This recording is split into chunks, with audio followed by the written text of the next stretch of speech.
কদিন ধরে সোশ্যাল মিডিয়াতে কিছু মানুষ যারা ইন্ডিয়ার বিরুদ্ধে কথা বলছে এবং পাকিস্তানের সাপোর্টে কথা বলছে তাদের তাদের সম্পর্কে কি বলবো না।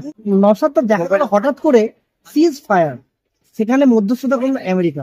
এই বিষয়ে আপনি কি বলবেন? দুর্ভাগ্য আমাদের যে আমাদের উপরে আক্রমণ হলো, আমাদের 25 জনকে শহীদ করলো, সেই সময় আমেরিকার কোনো উচ্চবাচ্য একটা শব্দ খরচ করলো না।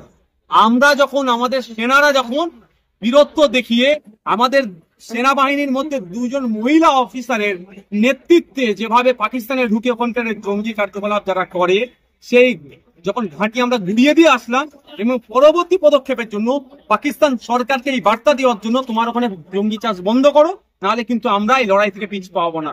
যখন আমরা প্রস্তুতি নিচ্ছি আরো বৃহত্তর আক্রমণের দিকে জঙ্গিদের বিরুদ্ধে, তখন আমরা কি দেখলাম, আমেরিকা আমাদের বন্ধ করছে আর আমাদের 56 ইঞ্চি দুর্ভাগ্য সে কথা মেনে নিচ্ছে। একবারের জন্য বললো না যে সময় এসেছে জবাব দেওয়ার, সে 1971-এর মতো।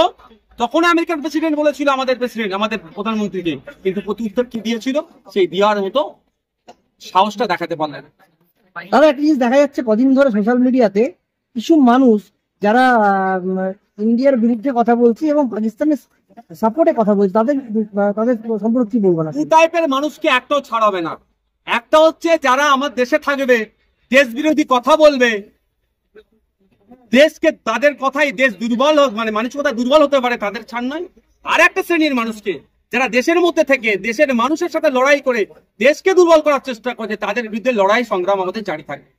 দাদা, ওয়াকফ নিয়ে আপনার এখন সুপ্রিম কোর্টে আপনার অবস্থান কোন জায়গায় রয়েছে? সুপ্রিম কোর্টে মামলা চলছে আমাদের, 15 তারিখে আবার মামলার ডেট আছে।